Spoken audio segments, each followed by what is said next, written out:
Sebelum memulai kuliah, marilah kita membaca sholawat Nurul Anwar dan doa awal perkuliahan dulu ya. Allahumma salli ala nuril anwar wasiril asrari wa tiryaqil aghyar wa miftahi babil yasari sayyidina wa maulana Muhammadinil Mukhtar wa alihil athhari wa ashabihil akhyar adada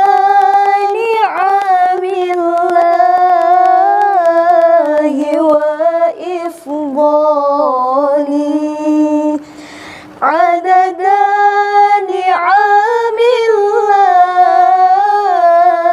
وإفضاله الله الرحمن الرحيم اللهم صل على سيدنا محمد وعلى آل سيدنا محمد والحمد لله رب العالمين اللهم أخرجنا من ظلمات الوهم وأكرمنا بنور الفهم وافتح لنا أبواب العلم وزينا بالأخلاق الحسن ربي زدني علما نافعا ورزقا واسعا حلالا طيبا مباركا واجعلنا من عبادك الصالحين برحمتك يا أرحم الراحمين وصلى الله على سيدنا محمد وعلى آله وصحبه أجمعين والحمد لله رب العالمين. Bismillahirrahmanirrahim. Assalamualaikum warahmatullahi wabarakatuh. Waalaikumsalam warahmatullahi wabarakatuh. Alhamdulillahirabbil alamin wassalatu wassalamu ala asyrofil anbiya'i wal mursalin wa ala alihi wa ashabihi ajmain. Yang kami hormati ketua kelas kita Irodatul Novianti dan juga Harisah Aslahokillah. Mohon maaf sebelumnya karena pada kesempatan kali ini kita kuliah mengawali dibandingkan dengan teman-teman yang lainnya. Karena kita tetap kejar tayang untuk pertemuan ke-7 dan kemarin untuk kelompok 5 baik dari kelas P1 ataupun P2 itu belum ada yang siap untuk presentasi. Akhirnya mau nggak mau tambahan materi dari saya pribadi. Nanti akan saya jelaskan sedikit tentang perbankan syariah. Oke, mungkin sebentar saja karena mungkin nanti di sini sinyalnya agak error. Ini saya ada di lantai 4, ada di Rusunawa. Cari sinyal. Kalau di Madura, jadi saya kuliah aja kadang ya off cam biar gak terlalu berat. Bismillahirrahmanirrahim. Saya sudah bisa share screen ya? Sudah bisa, Pak. Sebentar.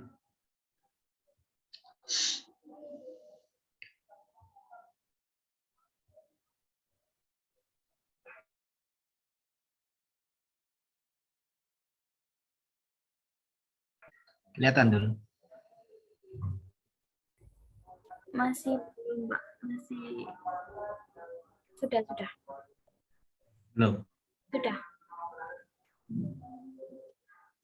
Gimana? Ampun, Sudah kelihatan? sudah. Oke.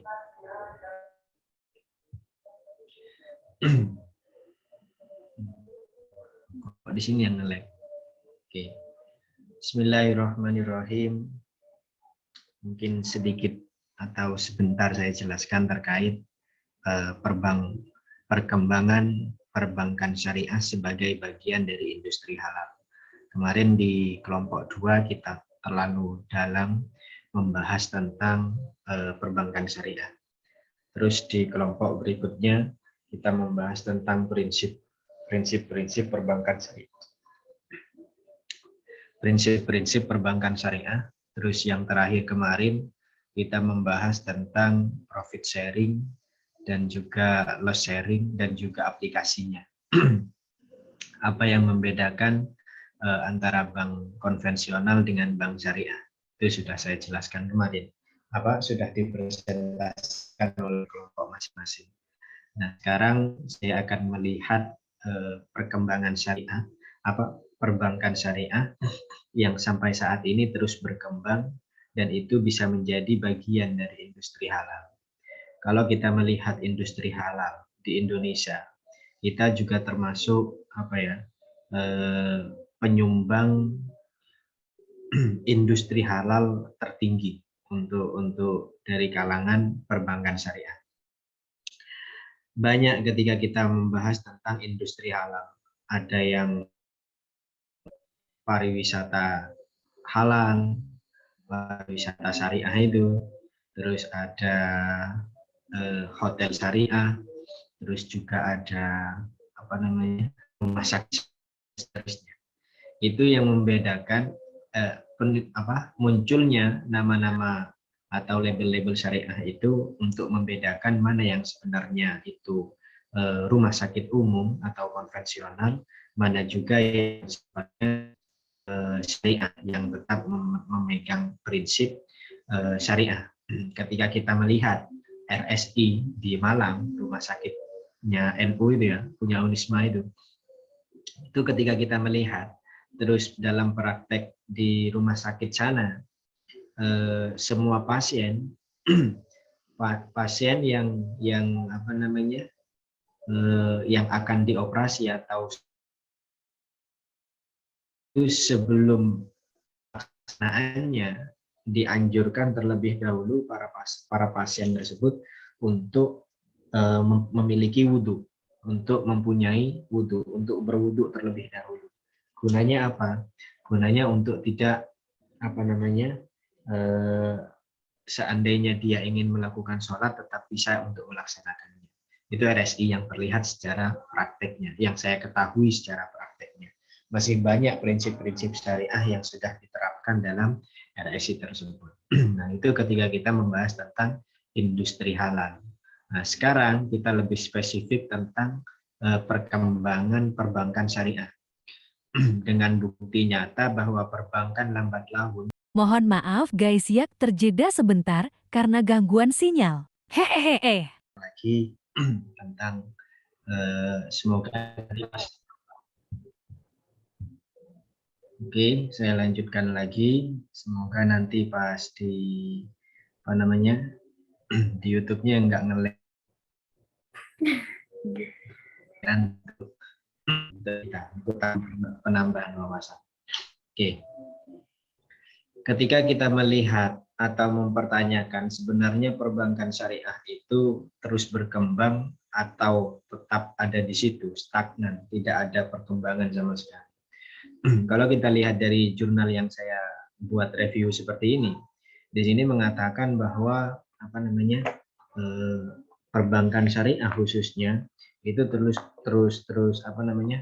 berkembang pesat sampai perbankan konvensional itu menjadi bahasa kasarnya itu iri dengan adanya produk-produk yang ada di perbankan syariah. Sehingga sampai sekarang ketika kita melihat bank BCA itu yang awalnya konvensional banget, di masa-masa saat ini bank BCA itu Sentral Asia sudah memiliki anak cabang yang sistem atau prinsipnya itu menggunakan prinsip perbankan syariah juga. Tapi yang nggak tahu untuk saat ini apakah BCA yang awalnya konvensional itu bisa terus bergabung dengan adanya BSI, Bank Syariah Indonesia secara keseluruhan. BSI itu kan gabungan atau leburan dari BNI Syariah, BRI Syariah, Mandiri Syariah, Muamalat dan seterusnya. Tapi nggak tahu yang memang dari awalnya itu sudah menerapkan konvensional. Oke. Jadi ketika menanyakan apakah perbankan syariah itu berkembang, tentunya iya. Bahkan perbankan syariah ini sudah menjadi bagian dari industri halal. Industri halal itu tempat yang di situ menerapkan syariah. Artinya ketika kita membahasakan industri halal, contoh ketika yang tadi dicontohkan rumah sakit syariah ya seperti tadi itu dalam praktek dia menerapkan prinsip syariah, mementingkan kaidah-kaidah yang menjadi dasar keislamannya. Oke. Sebagai pendahuluan, pasal 4 Undang-Undang Nomor 7 ini menjelaskan tentang perbankan. Di situ juga menyebutkan bahwa perbankan di Indonesia untuk menunjang pelaksanaan guna membangun nasional. Jadi dengan adanya perbankan secara umum belum masuk pada kategori perbankan syariah.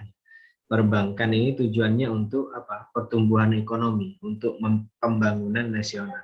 Dengan adanya perbankan syariah ini tentunya ada dana yang dikeluarkan, ada juga dana yang ditampung, diterima untuk kemudian bisa disalurkan pada orang-orang yang membutuhkan. Tapi dengan sistem bagi hasil atau mungkin di konvensional ada sistem bunga, keuntungan dan seterusnya. Nah, itu terdapat tantangan permodalan dan lalu lintas dana dalam menunjang perekonomian nasional, termasuk juga pasar industri halal yang sangat besar, di mana para konsumen industri halal tidak hanya masyarakat muslim, namun juga non-muslim. Ketika kita melihat prinsip-prinsip keislaman, khususnya dalam industri halal, baik itu pariwisata syariah, wisata syariah, atau hotel syariah, atau mungkin perbankan syariah, di situ tidak hanya menarik konsumen yang berdasarkan agama Islam atau konsumen Islam, konsumen muslim, masyarakat muslim. Tapi di situ juga akan menarik konsumen yang non muslim. Artinya dengan penerapan sistem syariah dirasa nyaman dengan mereka yang non muslim juga ikut tertarik dengan menjadi nasabah di perbankan syariah, menjadi pengunjung dalam wisata syariah, menjadi dalam hotel syariah, rumah sakit syariah dan seterusnya. Karena apa? Karena melihat prinsip-prinsip yang diterapkan dalam industri halal atau perbankan syariah lebih spesifiknya. Terus kemudian ini juga untuk mengatasi tantangan tersebut diperlukan lembaga keuangan strategis yang melakukan kegiatan dan bidang keuangan. Terus lembaga keuangan yang dibutuhkan industri halal di Indonesia yaitu lembaga keuangan yang berstandar kepada prinsip-prinsip syariah, utamanya perbankan syariah. Karena Indonesia ini adalah mayoritas muslim, sehingga ingin sekali dalam segala muamalahnya itu tetap terkonsep dengan konsep syariah, dengan prinsip-prinsip syariah, sehingga kami orang-orang Islam yang juga menjadi nasabah itu tidak terjerumus dalam hal-hal riba, tidak terjerumus dalam uang-uang yang syubhat dan seterusnya. Itulah adanya lembaga keuangan syariah yang berupa bank perbankan syariah. Nah, ini juga menjelaskan tentang sejarah perbankan syariah. Tidak kita pungkiri bahwa pada zaman Rasulullah, pada zaman sahabat, tabi'in dan seterusnya, di situ yang menjadi ujung tombaknya dalam percontohan ekonomi syariahnya itu ada di zaman Rasulullah. Rasulullah lah yang menjadi syari, yang menjadi pemula untuk menerapkan sistem-sistem syariah. Bahkan Rasulullah peduli sekali tidak hanya mengurusi umatnya dalam aspek ubudiyahnya saja, bahkan secara muamalah, bahkan secara kehidupan sosialnya, Nabi juga mencontohkan. Di situ kemarin kita dijelaskan tentang prinsip-prinsip syariah, ya kan? Banyak harus amanah, sidik, terus tabligh dan juga fatona. Itulah prinsip-prinsip dasar yang kita tarik untuk menjadi prinsip-prinsip perbankan syariah. Awalnya itu ada di zaman Rasulullah.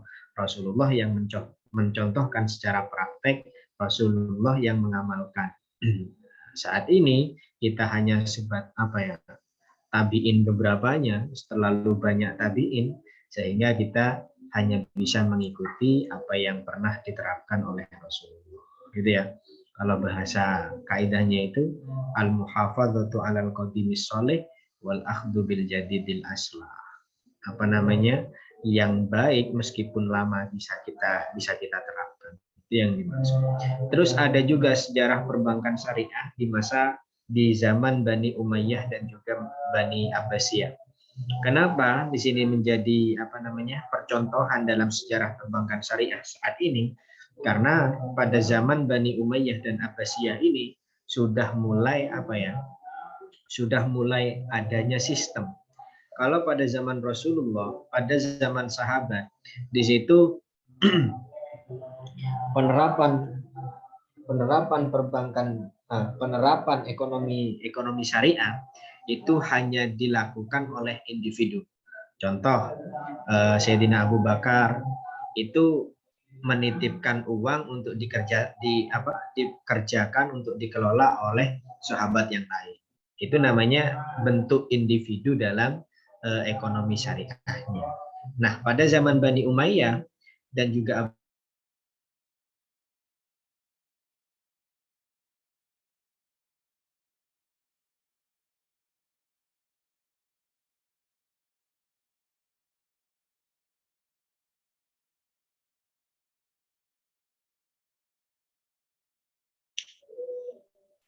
Halo, masih terhubung?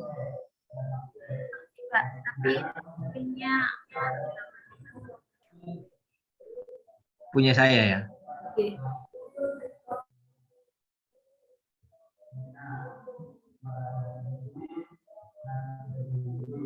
Oke, kelihatan lagi ya. Nah, kenapa pada zaman Bani Umayyah dan juga Bani Abbasiyah itu menjadi percontohan terkait sejarah perbankan syariah? Karena pada zaman Nabi, pada zaman sahabat, pada tabiin awal, di situ sistem ekonomi syariah belum terbentuk.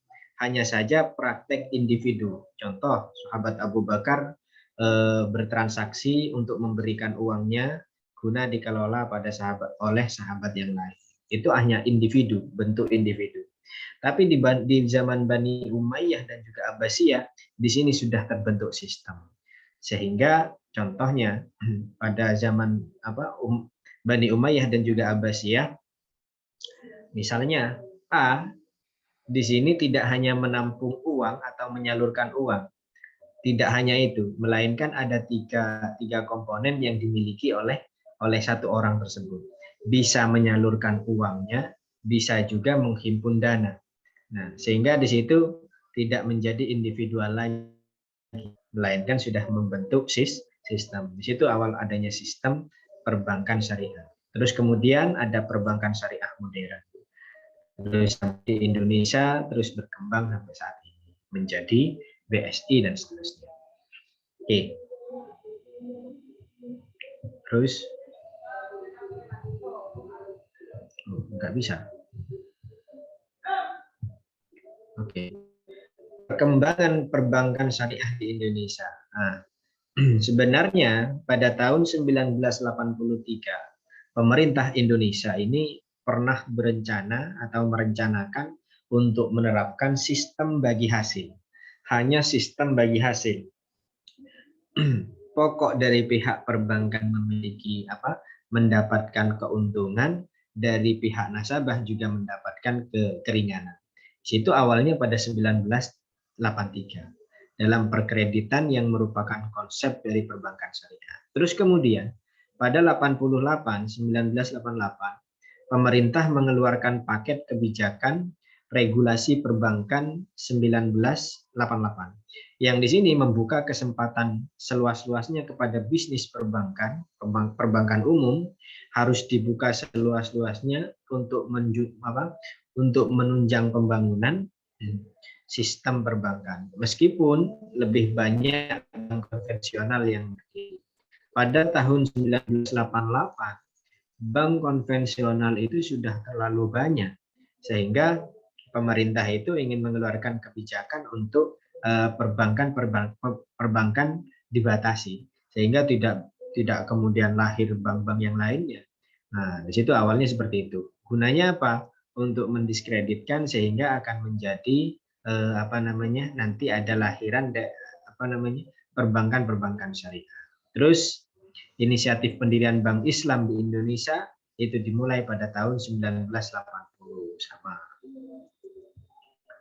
Terus pada 1990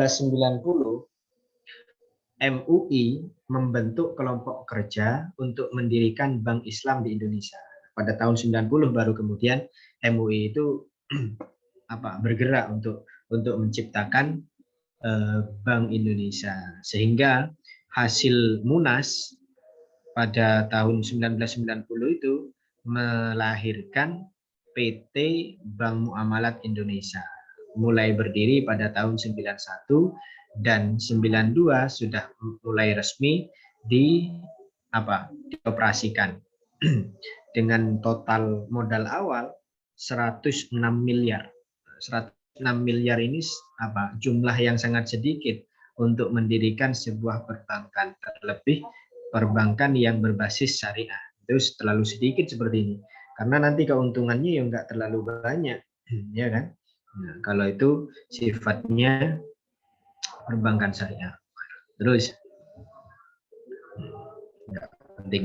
Nah, ini perkembangan 2021 dan peluang bank syariah.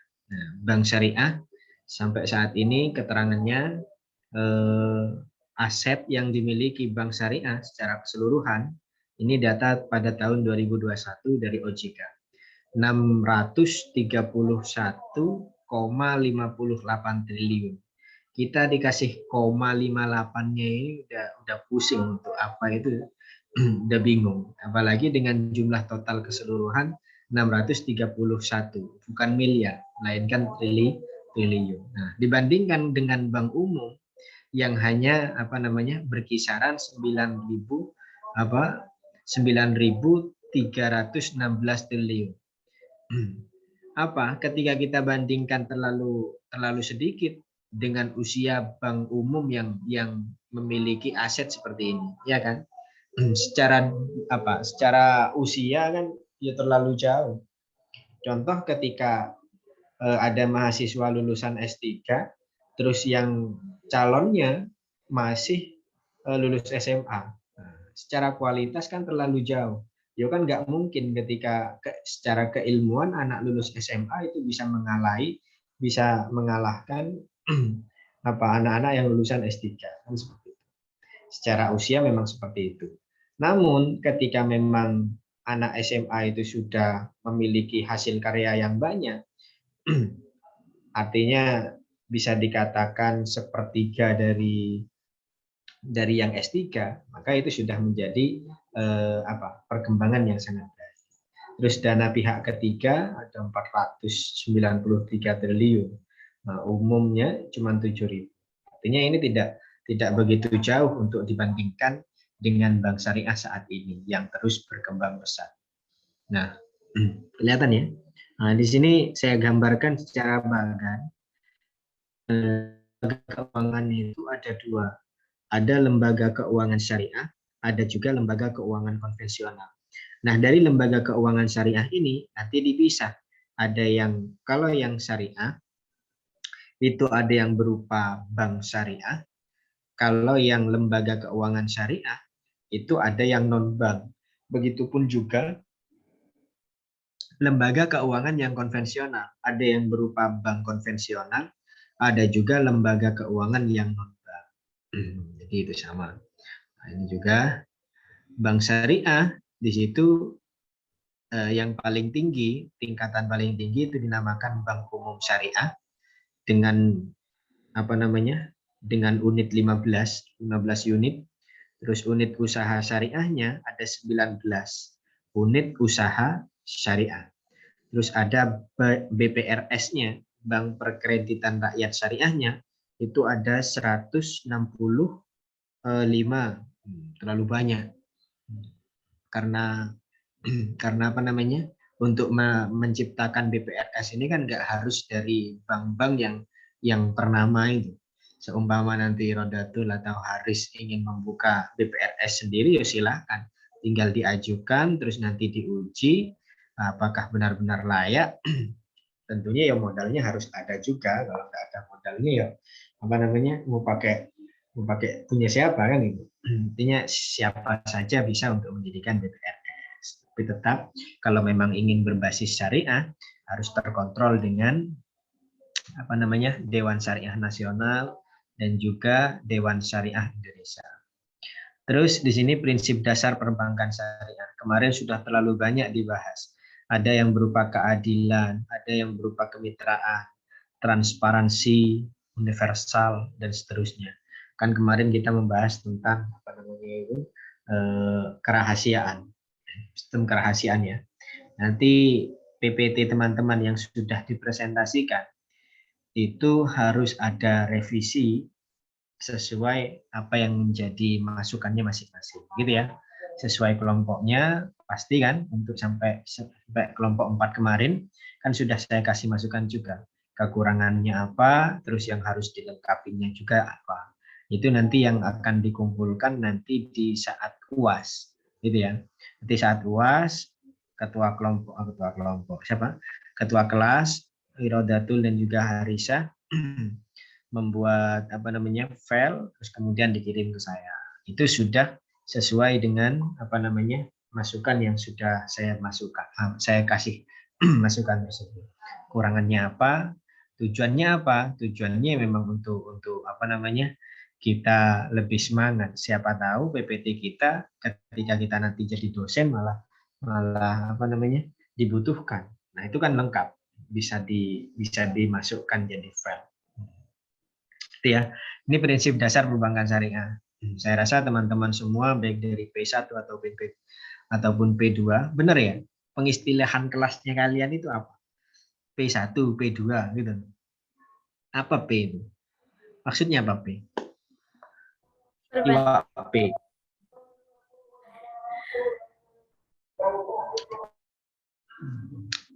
Ada P3.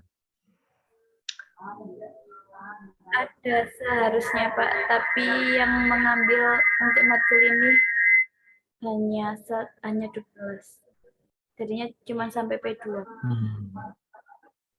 Oh, kelasnya hanya P1, P2 gitu ya.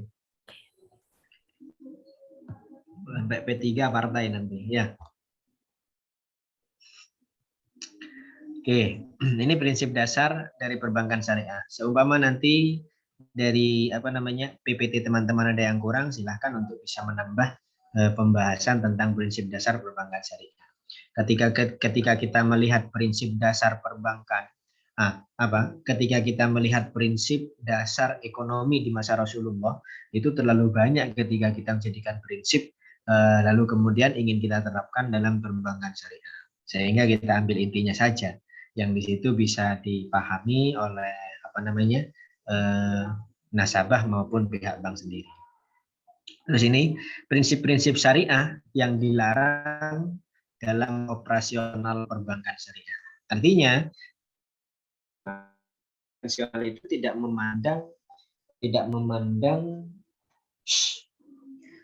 memandang apa yang diperbolehkan, apa juga yang dilarang. tidak ada standar untuk pelarangannya. Nah, sementara untuk operasional perbankan syariah di situ harus juga meninjau. Kalau ada unsur maisirnya, maka itu ya tidak diperbolehkan. Ada unsur borornya, itu juga tidak diperbolehkan.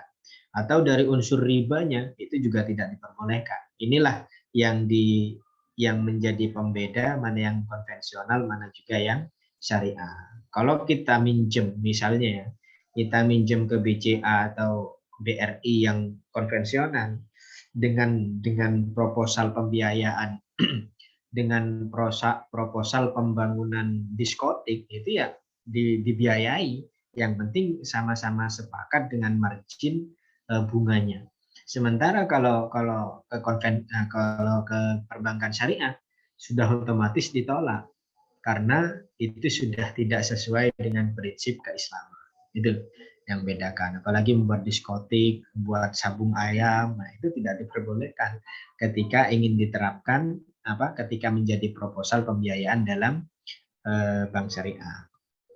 Terus ini sedikit yang bisa saya tuliskan terkait tentang layanan bank syariah. Nah, untuk penghimpunan dana atau sumber dana di situ ada jenis wadiah, titipan murni.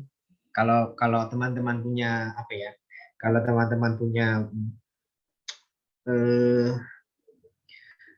ATM yang menjadi nasabah di perbankan syariah, teman-teman buka yang wadiah. Kalau memang hanya mengandalkan kiriman dari orang tua, ya kan? Kalau hanya ingin mengandalkan kiriman orang tua atau ingin menabung yang menggunakan wadiah, karena di situ tidak ada potongan, tidak ada potongan. Ketika kita masukkan duit 100.000 ya tetap di ATM itu ya nggak kelong belas, nggak kekurangan sama sekali, tetap 100 dan seterusnya. Itu kalau ingin mengandalkan titipan. Nah, kalau ingin mengandalkan kiriman orang tua. Tapi kalau teman-teman ingin sudah memiliki bisnis, itu baiknya menggunakan layanan bank syariah yang berupa mudharabah. Mudharabah itu kan bagi hasil. Sehingga semakin banyak yang kita masukkan, nanti insya Allah bagi hasilnya, marginnya kita juga tinggi. Kan itu. Jadi kalau mahasiswa ini rata-rata di wadiah. Pokok nggak kurang kirimannya itu sudah alhamdulillah kan ya. Kadang waduh tanggal muda ini malah dipotong, malah nggak, yang awalnya dikirim 1 juta malah bisa ngambilnya 1 juta, malah bisa ngambilnya 950 kan nih. Nah ini pembiayaannya untuk penyaluran dana, musyarakah, penyertaan modal. Kalau apa yang bedakan mudharabah sama musyarakah, saya rasa teman-teman paham. Mudharabah itu ya bagi hasil. Kalau musyarakah itu sama-sama mengeluarkan modal. Terus ada murabahah, prinsip jual beli, ada ijarah, sewa murni titipan, ada ijarah wa istighna, dan seterusnya. Ada juga IMBT, ijarah muntahiyah bitamlik. Banyak macam-macam, ini hanya sebatas itu. Nah ini sebenarnya menjadi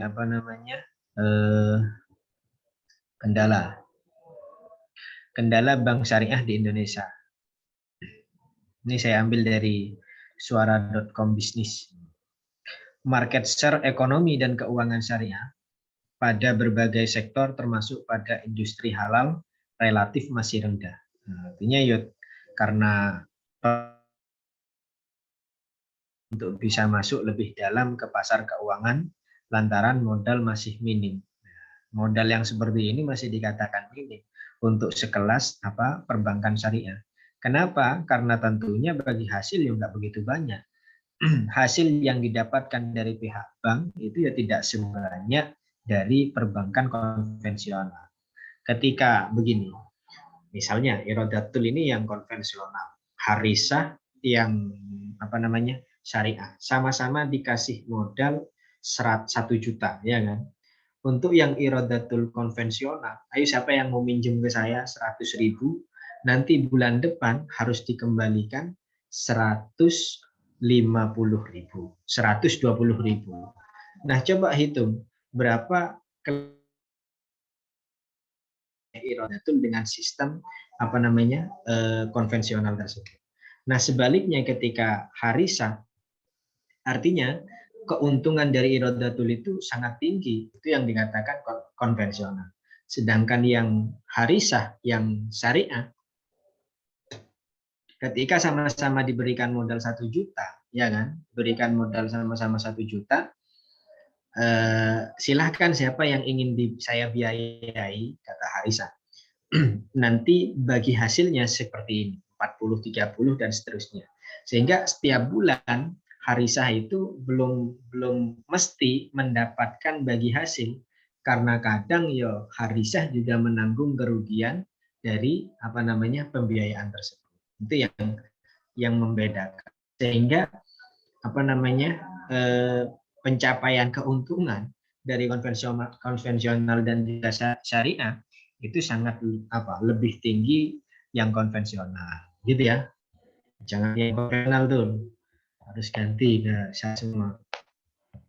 Terus bank syariah dalam menjalankan kegiatan operasionalnya mahal atau deposit syariah, sehingga pembiayaan menjadi mahal dan seterusnya.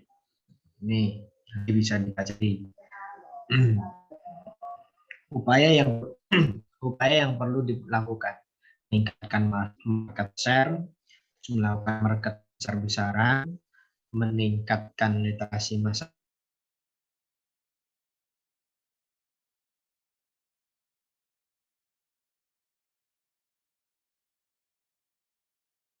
terlibat dengan apa namanya perbankan syariah, karena nanti dia akan menjadi calon nasabah. Para pengusaha itu penting, sehingga kalau para pengusaha memboikot salah satu bank syariah misalnya, atau memboikot BPRS misalnya, maka mereka ya akan failib, akan gulung tikar. Seumpama kelas P1 misalnya, itu menabung apa namanya, menabung di BPRS Unisma seumpama ini. Jumlah tabungannya satu orang sampai 10 miliar. Nah, ketika pengusaha ini P1 semuanya mengambil dananya semua masing-masing, maka ya apa yang ingin dikelola oleh BPRS Unisma tersebut? Kalau memang pengusaha sudah mengambil apa namanya dananya semuanya, itu yang akan merepotkan. Nah, juga tidak lepas dari pemerintah. Pemerintah ini gunanya untuk tetap melindungi, memantau dan juga memberikan apa namanya masukan-masukan terkait sistem dan juga strukturalnya. Terus akademisi perguruan tinggi, tujuannya apa? Sehingga dengan adanya penelitian-penelitian yang dilakukan akademisi itu menjadi apa ya? Menjadi saran, masukan atau mungkin menjadi model baru dari penerapan perbankan syariah tersebut. Nah, juga yang mengaruhi tokoh agama. Nah, begini cerita sedikit. Di Madura itu ada seorang kiai yang itu memiliki pengaruh sangat besar. Yang memiliki pengaruh sangat besar pada masyarakat. Tidak hanya pada santri. Kalau kiai pada santrinya itu sudah pasti memiliki pengaruh kan ini. Tapi ini kiai yang memiliki pengaruh kepada masyarakatnya. Dan masyarakat itu tidak hanya masyarakat sekitar, bisa menjadi jemaah dan seterusnya. Nah, tokoh agama perbankan syariah ini, ketika tokoh agama itu menfatwakan, anggaplah fatwa, pokok semua jamaah saya, semua santri, wali santri, terus simpatisan dan seterusnya harus memiliki tabungan di BPRS Unisma misalnya. Maka ya mereka, para masyarakat, para jamaah akan melakukan itu semua, akan melakukan apa yang diperintahkan oleh para tokoh masyarakat tersebut. Sehingga di situ bisa dikatakan penting untuk keterlibatannya. Terus juga MUI untuk melahirkan fatwa-fatwa terkait produk-produk baru yang ingin diterapkan dalam perbankan syariah, ya kan? Nggak mungkin asal-asalan ketika misalnya dulu BNI Syariah ingin BRI Syariah misalnya ingin mengeluarkan produk apa namanya, tanam emas. Nah, itu ya nggak harus apa ya, prosesnya panjang, masih membutuhkan fatwa dari MUI. Kalau nggak ada fatwa dari MUI ya maka tidak bisa untuk dijalankan, meskipun itu sudah sesuai dengan prinsip syariah. Karena MUI ini meninjau dari segi apa namanya, dari sistemnya juga. Kalau sistemnya nggak syariah ya nggak bisa. Kalau apa namanya, secara praktek tidak sesuai syariah ya nggak bisa untuk dikeluarkan fatwanya. Sehingga ketika fatwa itu tidak keluar, produknya tidak bisa untuk diterapkan, gitu ya. Terus kesimpulannya nanti dibaca sendiri. Oke, terima kasih. Gitu ya. Ini materi yang bisa saya sampaikan pada teman-teman sebagai syarat pertemuan ke-7 kita. Sehingga nanti bisa dibaca-baca sendiri terkait perkembangan perbankan syariah sebagai bagian dari industri halal. Ini tidak masuk dari apa ya? Dari silabus kemarin itu. Silabus perkuliahan kita tidak masuk terkait perkembangan perbankan syariah sebagai bagian dari industri halal. Industri halalnya tidak kita bahas. Nah, karena ketika kita ingin membahas industri halal ini, pastinya terlalu banyak, tidak hanya perbankan syariah saja yang memiliki potensi untuk terus berkembang dalam industri halal. Gitu ya. Bisa dipahami, nggak usah bertanya karena kita sudah malam gitu ya. Kasihan Rodatul, kasihan Harisah yang apa namanya, yang mau terawih, mau darusan, seterusnya. Oke, saya stop dulu share-nya, terus saya jelaskan tentang UTS-nya. Nanti materi berikutnya, biar terus nyambung. Oke, terlihat? Gampang, insya Allah gampang. UTS kita gampang. Nggak usah kaget tuh, nggak usah dideketin. Nah, ini mata kuliah Hukum Perbankan Syariah, Prodi Perbankan Syariah, semester 6 minimal ya. Ada semester 8, tapi nggak ada yang 10. Dosen pengampu saya sendiri, aku nggak bisa bawa. Ada 5 soal, insya Allah nggak sulit kok. Penting kita mau belajar, ya. Nggak usah. Nah, gampang. Dulu nomor 1, Bismillahirrahmanirrahim. Kok Bismillah? Insya Allah kalau diawali dengan Bismillah, lancar semuanya. 1, jelaskan perbedaan secara mendalam. Mendalam ya, bukan perbedaan biasa. Kalau bahasanya mendalam ini berarti terlalu banyak yang kita bahasakan dengan kita sendiri, gitu ya. Bukan bahasa Google lagi, karena sifatnya sudah mendalam. Bisa berangkat dari pengalaman pribadi kita, bisa berangkat dari apa namanya, teori yang pernah kita praktekkan sendiri. Nah, ini jelaskan perbedaan secara mendalam terkait bank syariah dan juga bank konvensional. Gitu ya, gampang. Insya Allah dalam kemarin sudah dijelaskan banyak. Ya, siapa yang menjelaskan? Kelompoknya Irodatul ini juga. Ya, kelompok 4 kemarin menjelaskan tentang itu profit sharing. Bagi hasil, membedakan mana yang bagi hasil, mana yang salah satu seperti itulah.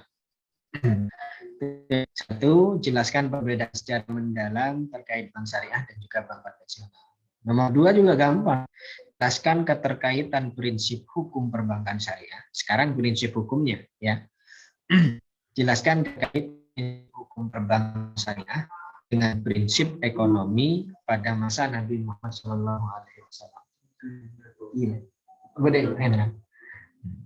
Nah, jelaskan keterkaitan prinsip hukum perbankan syariah dan prinsip ekonomi pada masa Nabi Muhammad SAW.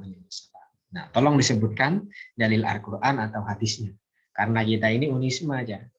Kalau kita kuliah di UB, UM, itu silahkan untuk tidak menyantumkan dalil, baik itu hadis ataupun Al-Qurannya. Karena kita unisma nomor 1. Ya. Saya sebenarnya itu ya agak malu apa gimana. Karena kita ada di universitas nomor 1 di organisasi terbesar. Nah, Nahdlatul Ulama itu kan organisasi terbesar. Kalah besar, meskipun kalah tua dengan Muhammadiyah. Kalau Muhammadiyah itu kan tua, tapi organisasi besarnya, lebih besarnya ya Nahdlatul Ulama. Ya alhamdulillah lah kita bisa ada di Unisma ini kan itu. Bisa sampai di semester 6, semester 8 kan ini. Ini sebuah apa ya, anugerah minnah dari Allah kalau kita itu tetap harus semangat kan itu. Syukur-syukur nanti bisa selesai di semester 7, alhamdulillah kan itu. Tapi ya agak agak apa namanya, kalau bahasa saya itu janganlah kalau lulus prematur seperti itu. Kalau kita lulus prematur kan ya kasihan. Nanti pemasukan untuk Unismanya itu dari mana? Pemasukan dari untuk Nahdlatul Ulamanya itu dari mana? Kalau bukan dari orang NU sendiri, kalau bukan dari kader-kader NU sendiri kan gitu. Jadi yes, kita normal lulus semester 8 kan gitu. Alhamdulillah tepat waktu lah, bukan waktu yang tepat. Kalau waktu yang tepat itu kadang 14 semester belum tepat. Karena ukuran ketepatan itu ya beda-beda setiap manusia. Jadi lulus apa namanya tepat waktu, bukan waktu yang tepat. Tapi ya nggak tahu kalau ternyata semester 8 nanti memang disengaja nggak lulus karena ada incaran di adik kelas sehingga nanti lulusnya bareng, wisudanya bareng. Jangan bucin yang kayak gitu. Itu nggak guna. Yang buat semuanya, bukan buat Irodatul tok, bukan buat Harisah tok, buat semuanya teman-teman P1, P2 untuk jangan sampai bucin yang seperti itu. Saya nggak mau lulus dulu Pak sampai semester 10 karena calon saya di semester 6 masih ya. Nggak usah kita lulus. Oke, tanya nomor 3 juga saya rasa gampang, nggak ada yang susah dengan 5 soal kita. Sebutkan apa saja jenis-jenis akad yang ada dalam perbankan syariah. Apa saja sih yang menjadi akad dalam perbankan syariah? Ya kan, nggak sulit. Nah, kemarin sudah ada apa? Tapi ini belum masuk pada silabinya. Karena nanti ada di SO apa namanya? Apa namanya itu? Yang menjelaskan di pertemuan ke-6 ya. Pertemuan kelima. Nanti pertemuan kelima itu baru kita akan membahas tentang akad dan juga produk perbankan syariah. Nah itu. Jadi nanti di kelompok 5 teman-teman bisa sambil belajar dari pertanyaan UTS seperti ini. Sebutkan apa saja jenis-jenis akad yang ada dalam perbankan syariah. Sebutkan semuanya. Sebutkan semuanya yang bisa disebutkan. Sembarang menyebutkan apa? Akad penting jangan akad nikah. Akad nikah itu bukan bentuk muamalah. Gitu ya. Nanti menganggap pernikahan itu kan juga ada akadnya, Pak. Itu jangan dianggap muamalah. Karena di situ ada ta'abudiyahnya, ada ukuran ibadahnya. Terus nomor 4, nah ini yang apa namanya? Yang juga mudah. Mudah ya. Buatlah analisis kritis, bukan analisis biasa, tapi ini kritis. Kritis itu apa ya? Analisis kritis itu seakan-akan kita terlalu kritis terus ingin memberikan masukan. Ini loh yang sebenarnya harusnya itu begini. Itu yang dimaksud kritis. Tapi harus berdasarkan teori. Jangan kok pas asal analisis tok, asal kritis tok, tapi ya nggak ada dasarnya, nggak ada landasan teorinya. Terus harus memiliki landasan teori. Buatlah analisis kritis tentang peran lembaga pendidikan ekonomi Islam, LPEI, mulai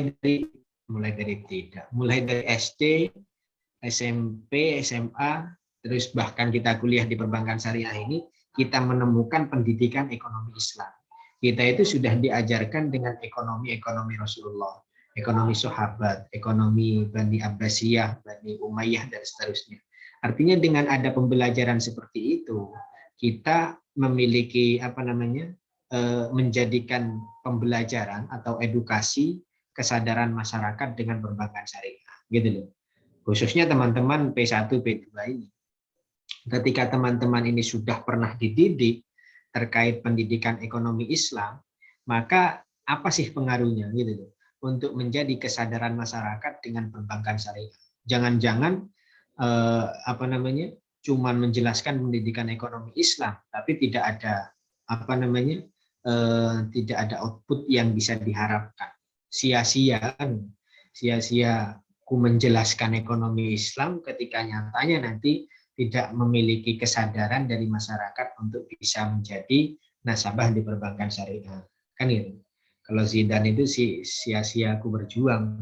Kalau ini sia-sia dalam pendidikan ekonomi Islam untuk menjadikan ini sebagai edukasi kesadaran masyarakat. Gitu ya. Paham ya? Nomor 4 seperti itu. Jadi kita harus menganalisis secara kritis tentang peran lembaga pendidikan ekonomi Islam. Lembaga pendidikan Islam ini lembaga pendidikan ekonomi Islam ini sering kita dapat baik dari pengajian mana kosong malun min sodakotin, orang yang mau bersedekah maka rezekinya, hartanya tidak akan berkurang, bahkan akan terus bertambah. Itu ya termasuk pendidikan ekonomi Islam. Dari pendidikan ekonomi Islam seperti itu, apa yang menjadi edukasi untuk kesadaran masyarakatnya. Gitu ya. Jangan yang jurusan perbankan syariah ternyata masih menjadi nasabah konvensional. Kan itu. Jadi yang katanya Pak Harun itu cuma-cuma. Terus yang nomor 5, ini yang gampang juga ini. Insya Allah ya gampang. Buatlah analisis SWOT. SWOT itu apa? SWOT itu kita mengukur kekuatannya seperti apa, kelemahannya seperti apa, terus nanti peluangnya itu seperti apa, dan juga ancamannya itu seperti apa. Gitu. Kalau nggak tahu, kita harus pelajari dulu apa yang dimaksud SWOT itu. Ya kan, semester 6 ini insya Allah sudah pernah mendapatkan mata kuliah ini. Pernah tuh. Biasanya ada di manajemen di manajemen perbankan, terus ada di audit, mata kuliah yang sifatnya audit dan seterusnya itu pastinya menjelaskan tentang ini. Jadi ya. Jadi buatlah analisis SWOT untuk menentukan strategi pengembangan perbankan syariah di Indonesia. Perbankan syariah itu kan punya strategi, ya kan? Dengan memperhatikan. Jadi pengembangan perbankan syariah, strateginya ini ya nggak ngawur, tetap harus memperhatikan unsurnya. 1, analisis situasi, terus formulasi strategi, implementasi strategi, dan juga program prioritasnya. Itu kita harus membuat analisis. Gampang ya? Memang seperti ini ya. Ketika saya rasa semester 6 ini sudah terlalu banyak garam yang dimakan untuk pembahasan seperti ini. Jadi soal di kelas S1, di kelas mahasiswa, ya seperti ini, seperti halnya soal di 45. Kalau soal 1, 2, 3 ini kayak apa ya?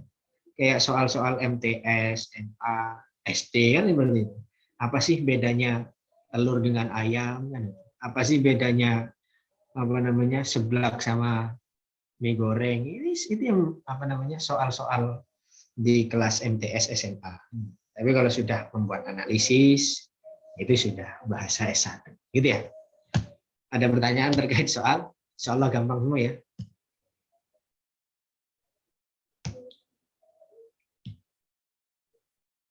Apa betul? Tidak ada, Pak. Oke. Dari Harisa, aman sah? Riz? Bubur Riz?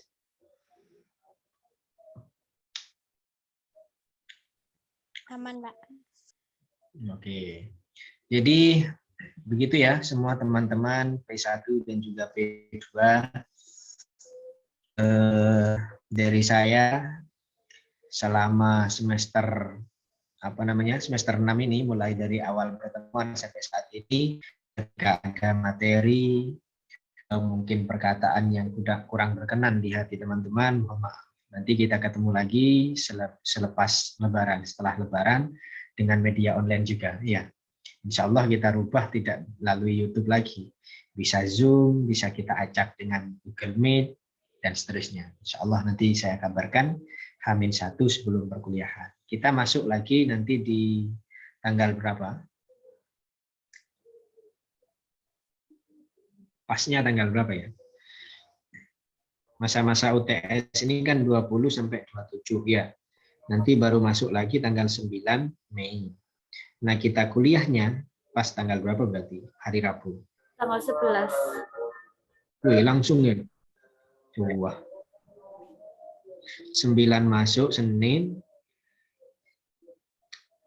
Insya Allah cukup lah. Ya, nanti kita manut apa yang menjadi kebijakan dari kampus. Online silahkan, enggak online ya enggak masalah. Saya rasa ya lebih enak itu ya yang offline gitu ya. Ada matkul yang offline teman-teman. Ada, Pak. Kalau offline itu kan saya bisa ngopi bareng kan, di kelas itu ngopi enggak masalah. Yang penting enggak rokokan. Kalau rokokan itu kan bisa merusak AC ya.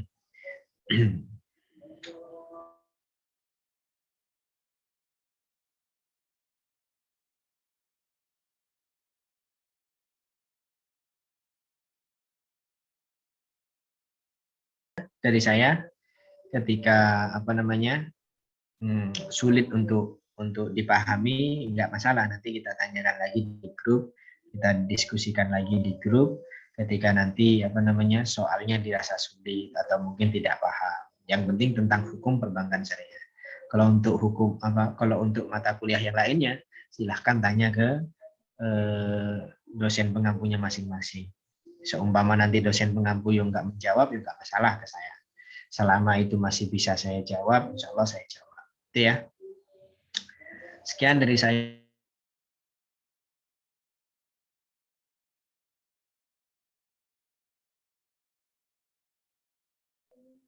Oke, begitu ya teman-teman.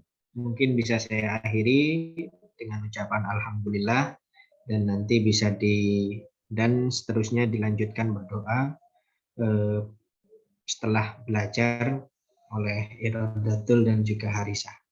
Silakan. Pesan dari saya, terima kasih semuanya.